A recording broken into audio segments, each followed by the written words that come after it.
All right. Hi, everyone. Welcome back to episode 4. My time is a little limited today. Got the night shift, so I'm going to make this short, but hopefully not rushed. So, where we left off on our Mortar's Travels, the World of Escobar campaign, we just dealt with a couple of foes from earlier, and we dispatched of them both. And we rolled three sixes, which was quite hilarious, and that made definitely a worthy moment in the last video. Now, currently we are here, as you can see in the map. I got the marker just right about here. We are almost halfway to Arlok. Behind me is the image of what the travels would be in the tundra wasteland, northern side of the island. Just a dirt path and snow with some brush. Now we need to figure out what we need to roll here. If it's going to be a question for the Oracle, or an action theme, or if we're doing a move. Now, Mortar has his path set. We are on the single path that goes directly to Arlok. There's really no problem with that. But with what happened before, using the adventure moves is pure guidance of this uh, of this path we're on at the moment. So I'm trying to figure out if we're going to do reach your destination adventure move, which basically that's what we're doing. What I feel like doing before that is figuring out how things are at the moment. Before we do reach for destination, let's roll on the action and theme of this very moment in time. So let's roll the 2d10s. The one on the left is 9 and 90. So we have reduce 82 for theme. So reduce for action, and then for theme, 82 enemy. Okay, so what this basically means, there is going to be less encounters, at least in this portion of the travels. Reduced enemy. There is less enemies to worry about in this area where we're at. Makes sense. It's quite open. There's snow, it's cold, and you have to be really prepared to traverse this landscape. Now we're going to roll um, the adventure move. So we're trying to figure out if we reach our destination of Arlok. So in this move, it's a progress move. It would be when your journey comes to an end, roll the challenge dice compared to your progress. Momentum is ignored on the roll. On a strong hit, the situation at your destination favors you. On a weak hit, you arrive, but you face an unforeseen hazard. Most likely it's going to be a miss because we're going to Arlok, which is one of my vows here to find Father. It's dangerous, and we only have 2 out of the 10 boxes. So I'm going to do a roll here just to make things interesting. So we are on our way. Let's say we're right about here, and now we're rolling with only uh, 2 on the progress track, which is quite low. Yeah, so 2, we're ignoring the D6.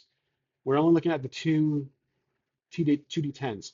4 and a 3. 2 doesn't beat either of that. So we are basically here for now. A miss, you've gone hopeless astray. Your objective is lost you, and you're misled about your destination. If your journey continues, clear all but one filled progress and raise your journey's rank by 1. So, because there has been, oh, this makes sense. So basically, I'm throwing my character, took a wrong turn in Albuquerque. Basically, here's what happened. Because there is reduced enemy doesn't just mean, in my eyes, enemies per se. I think it means general travelers. Without his father's guidance or any real navigator, I think Mortar did indeed make a wrong turn somewhere. So now, let's go to our map. We are going to be somewhere in the mountains, which means either we're in the mountains right here or we're actually on the opposite side. That could be pure ignorance just has no experience of traveling by himself outside the city walls. I want to say he's here. If he sees mountains, I'm sure he's familiar that, hey, there are no mountains to Arlok. I made a wrong turn. But he's going down a path. Maybe he didn't know where Arlok was on the side of the coastline, or this just could be too easy to make a mistake on. I got to figure this out. We got to figure out this progress roll has merit on the current path, or do we do this when we get to Arlok? I might have stepped too far. I think we do the progress roll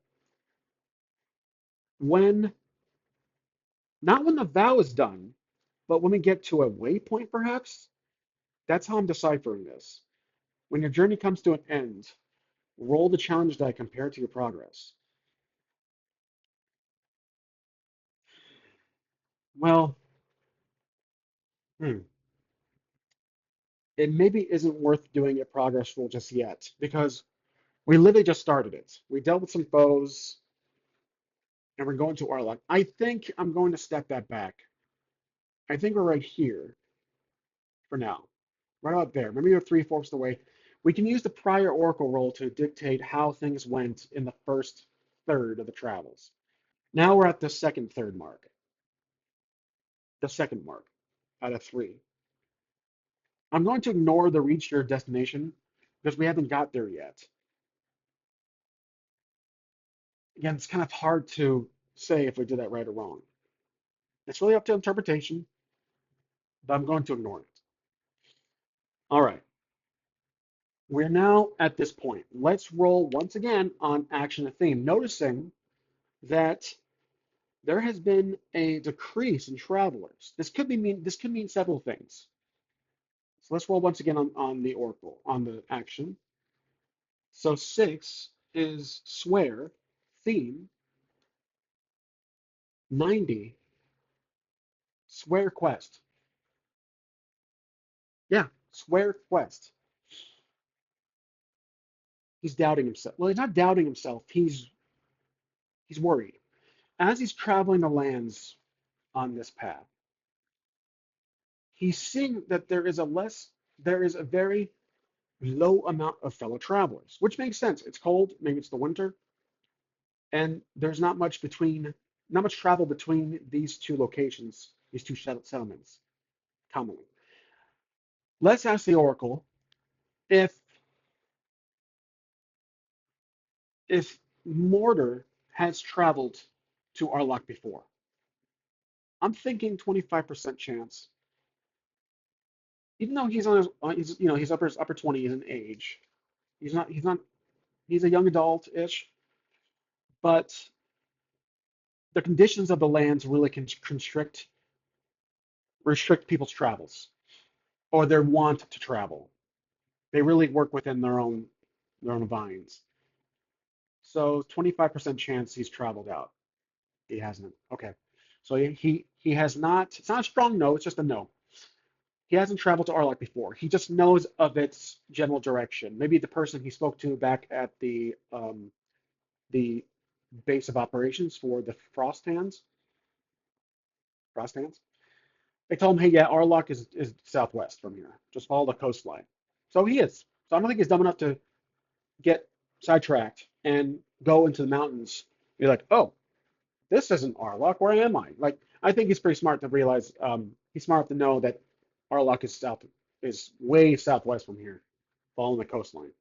So he swore his. Oh, this is where he does his Iron Vow. Swear quest. All right, we're going to do the Iron Vow with the asset essentially. Now, okay, so seeing he's on his horse, he's thinking about what just happened before, killing those two. Maybe he's not used to killing individuals, so it's kind of taking a mental toll on him. So what I will do is actually lower his spirit down to 4. This may not be a practice in the game, but I'm thinking from a narrative standpoint, he's not used to oh, he's not used to having to kill to protect himself. He's just used to stealing, forging, etc. So we're gonna make camp. We also have to heal. So we're going to basically just kind of go off a bit on the trail here, make up camp. We found a safe spot, and We're going to roll for it because there is a make camp move. And after make camp, we'll have chance to make a bond with the kin blade to make that asset relevant, and choose a perk from that asset. Okay, so to make camp, when you rest and recover for several hours in the wilds, roll plus supply. So we have +5 on the roll. Strong hit, you and your allies make choose two, and then this gives you options. Weak hit, you only choose one. Miss, you take no cover and pay the price. Okay, so we're making up camp, rolling plus supply, so that's 5. Well, actually, those travels, I say we're probably down 1 supply. So let me take that back down to +4. And now, just being realistic on the matter, now we're rolling 4 plus 4. 3, that's going to be 5, 6, 7. We rolled a weak, that's a 9 and 5. Okay, we rolled a weak hit. It's on a weak hit, choose one. Recuperate, take +1 health for you. Partake, suffer 1 mind supply, take 1 plus health for you and your companions. Relax, take +1 spirit. Focus, take +1 momentum. Prepare when you break camp, add +1 to undertake a journey. Well, we're already on a journey, so what we'll do is basically fix my camera here just a hair. There we go. All right. So I'm basically doing the move fix camera. I'm going to choose take 1 health as recuperate. So now I'm going to go back to +5 health on there. So we have recuperated and we leave the camp. Luckily, it was not a miss. It was without the modifier. All right, we're back on our journey. So we're back on the main trail. We are just approaching the village. This is a village. This is not a city. I might have said town or village before. Basically, it's a smaller settlement. And we're going to roll to see. I think that we're closer. I will mark 2 more boxes based on what we just did. We survived the most travels. Now we're going to roll reach your destination. I think now it makes sense to roll that. It is valid to roll that now. So to roll this, momentum is not used. Our progress is now 4 out of 10. And that is good. That's a good roll. So, oh, I'm sorry. I'm ignoring that's a bad roll. I was looking at the D6. I'm, oh, wow, I did great. No, 4. Okay, that was a miss. Okay, so it matches the lowest score, which is still technically a miss. On a miss, you have gone hopelessly astray. Your objective is lost to you, or you're misled about your destination. If your journey continues, clear all but 1 filled progress bar. Okay, so something happened here at the village. Let's see. Remember, the village is right up there, top center on the map. Okay, just want to give that little visual there, even though it's on right below my face. And we have to figure out what this miss translates to. So it doesn't say, but I'm going to maybe even use settlement trouble. There is a table here in the Lone Star book that says settlement trouble. So let's roll for it. It's just 1 through 100. 60. Dark secret revealed.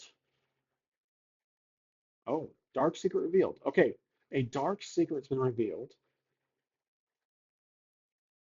I'm going to figure out what that dark secret is based on the uh, actions and themes tables, which has become our go-to for this. Let's see here if I can find it. Dark secrets have been revealed. Okay, here's action and themes. Dark secrets have been revealed. Let's roll for the first one. Dark secrets. 10. Control. 27. Creation. Something has taken control of the city. Something has taken control of the settlement. That reveals a dark secret. Hmm. Maybe this village is in distress, or it's under attack, or it looks vacant. Control. I don't know. It's a tough one. So earlier we rolled dark secret revealed, but I don't know about that one. It's hard to say. I feel like there's something troubling Let me try the location descriptor. Maybe that will help me out here. My brain's, I'm just drawing a blank here. 27. Blocked. Blocked. Okay, yeah, blocked. That was location descriptor. Something is blocking our way getting into the village, the access point. That's because we rolled a miss. Is it someone? Could be 75% chance. Is it someone? Yep, it is 11. That's a someone. Somebody is blocking our way into the village. And we need to figure out who this someone is. This will be, might be a conflict, or it could just be the village guard. Maybe our father did something, or he got into some trouble on his way through the village. But somebody's blocking the path. That's obvious. Let's get a way to create this character. So this character role will be the following. Rolling for character, 63. Let me write this down. I still have my notes here on the side. Okay, so episode 4, we're currently on. I believe that's what I said earlier. I didn't say episode 3. But basically, character, NPC equals, we rolled a 63. Scout. I mean, how perfect is that? A scout. And their goal, I that the scout worked out. That makes sense. 31, find a home. Okay. Character descriptor. Let's see what we get for character descriptor. 90. Hmm, I'm not too sure. Hold on one second. So fervent, just based on the quick search here, someone's very enthusiastic, passionate. I'm gonna say passionate. It's a scout. But why would the scout be trying to find a home here in Arlock? It would have to be a problem mixing with our father. Does this individual have a problem with our father? Does this relate to our father? Oh, let me do disposition. That actually would also help here. Disposition, 60, 60, 66. No, 99, sorry. Wait, 69. Okay. Demanding. Oh, okay. That does kind of build a situation here. All right. So Arlok is not very welcoming to outsiders. Let me write that down here. So locations, this is kind of panning out to make sense to me. Locations, we have, let's see, characters, Arlok, it's a village, village. It is not welcoming of outsiders. It's a very tight-knit community, outsiders. Probably more so from the friends up north. I'll keep that in mind. Okay, so it's a scout. This individual, maybe let's say, does this individual with um, works with the village? Is he part of the village governing council body, not welcoming to outsiders? I'm going to say, based on what we've rolled so far on the character notes, let's see here. Scout, find a home, passionate, demanding.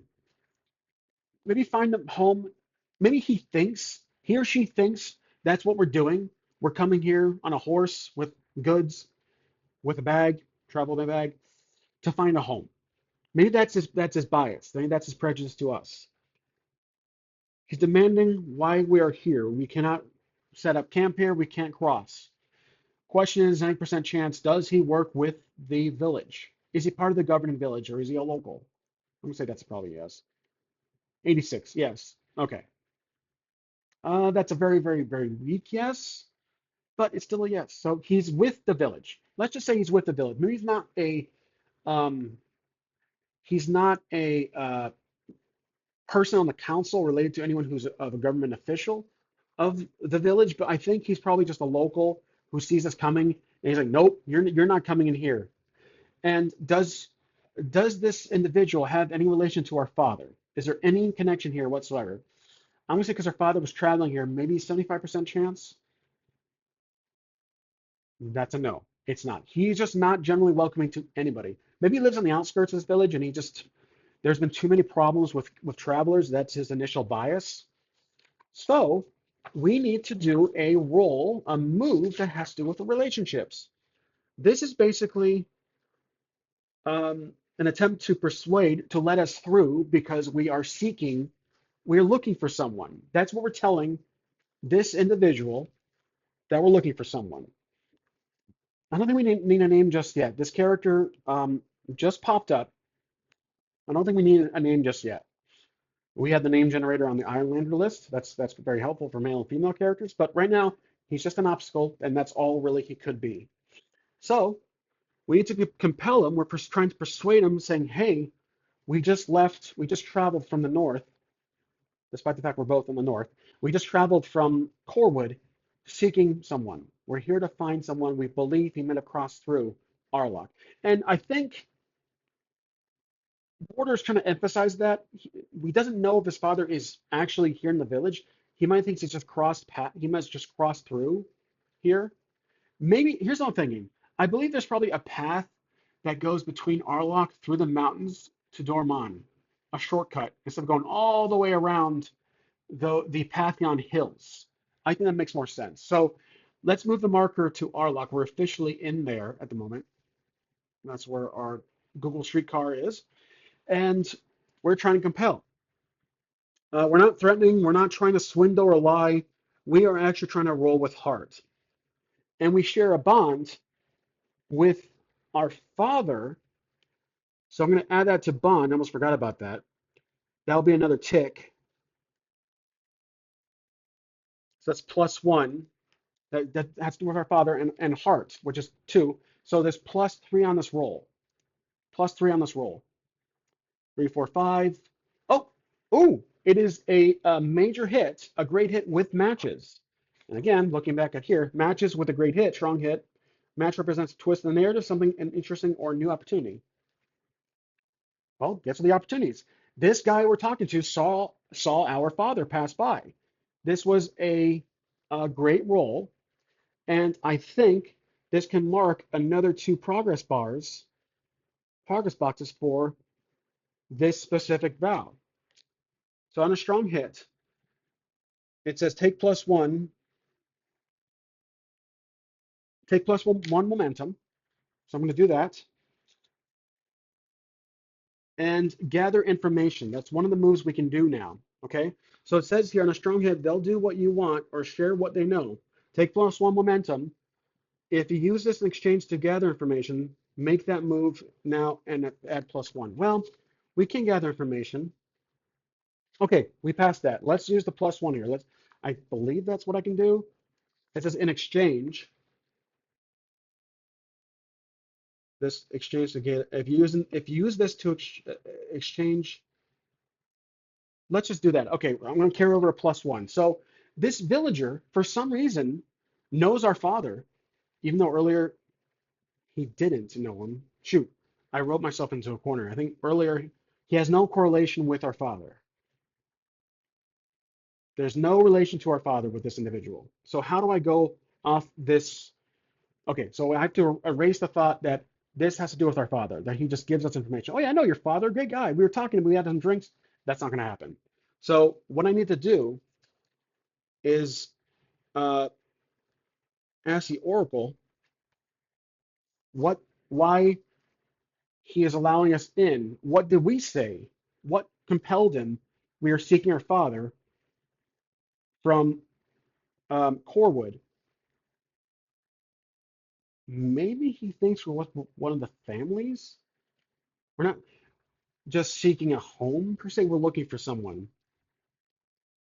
So, okay. On this roll, he's willing to listen. Maybe at first he was completely blocked off from any exchange of information, but something triggered him, allowed him to listen. We said we're seeking our father. He also lost his son. Okay. maybe the empathy factor kicked in. So he lost, I'm going to write that down. Also lost his son long ago. So I'll put that little quotations here. Lost his son. So it's a level, it's basically, it's literal empathy. He relates. Okay, so if we were like, oh, I need gold, can you please help me? I need a place to stay. The guy's like, nope, turn around, go back to where you came. But we're like, we showed compassion on that strong hit. We're like, my father's been, I don't know where he is. He ran off. He's somewhere.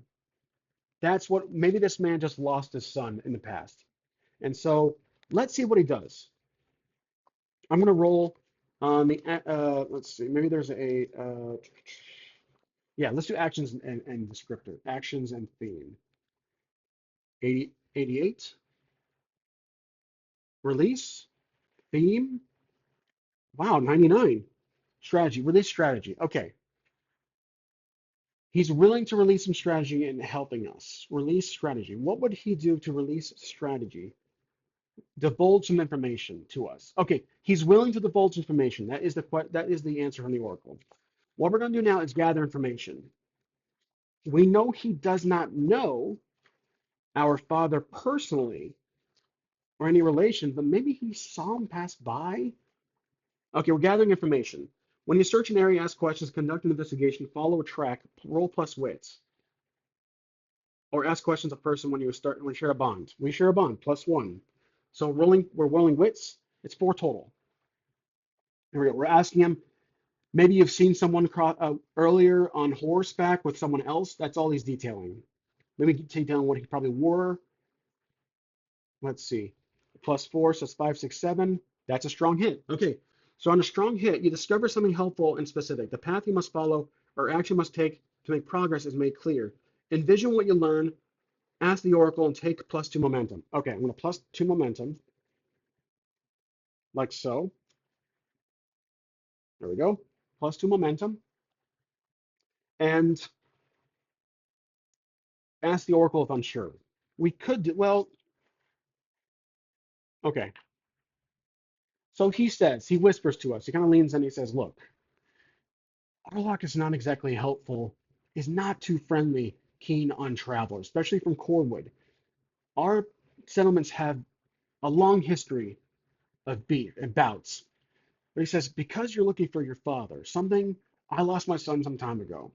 I'm willing to help you out here. So he's going to give us some information on how to avoid the complexities of Arlok in order to look around here in Norlock. So he's allowing us in. He's kind of like a mediary. He's kind of like a guard, not a gatekeeper, unofficial gatekeeper of Arlok in his own way.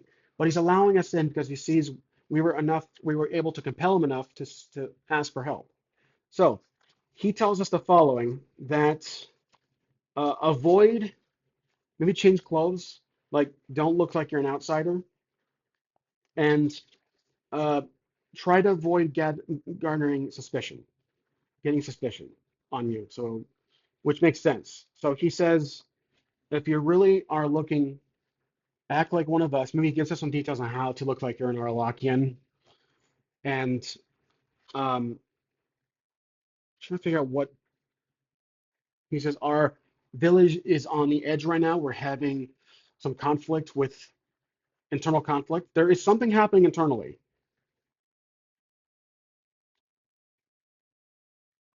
There's something happening internally in Arlong that he mentions. That could be related to why our father is here. If he is here. Again, we're assuming our father went this way, our adopted father, but our father went this way. Let me write that down. So Arlok is having has internal troubles, internal issues, dark secrets, basically. I'm just writing this down, dark secrets. And this individual is telling us about it. So he gave us some tips. He says the village is not very welcoming to outsiders, as evident by myself, by me, but I'll let you pass as long as you promise not to mention what I did. I'll let you pass. Just don't tell anyone that I did. So maybe he puts the horse onto us. He ties his horse up somewhere, and he just kind of walks from here. So, yeah, the horse will stay behind at a stall at the edge of town. Maybe he'll ask, "Can keep an eye on this horse for me?" And the guy just kind of reluctantly agrees. So I'll just say that the man NPC will watch. Okay. So maybe, or we'll just have our horse. I might forget about the horse entirely. We'll tie our horse off to the stall on the outside of town. So now we are in Arlock, and we discovered based on those rolls that there's something fishy going on here in the neighborhood. It might have to do with our father. So I think what we're going to do next is go into a tavern or some local gathering place and ask questions, just not too suspiciously. That's gonna be really tough. So we reached our lock. Here's notes for myself. We reached our lock. Our horse is staying behind at the entrance, tied to a stall or some wooden something. And then we're allowed in. This NPC who was very protective and defensive showed empathy and related to the fact that we're looking for someone, a family member, because when they lost someone in their past. So he is letting us in. Not a very good gatekeeper, is he? So, anyways, we're in our lock, and that's where we're going to leave this episode for now. So, this was kind of a filler episode. Again, nothing really exciting. We made it. We did make it to our lock, so that is something of positive. And we're at least 6 boxes in to this um, to this vow. Go to our lock to find Father. He most likely is here. So, as always, thanks for watching. I'll see you guys in the next one.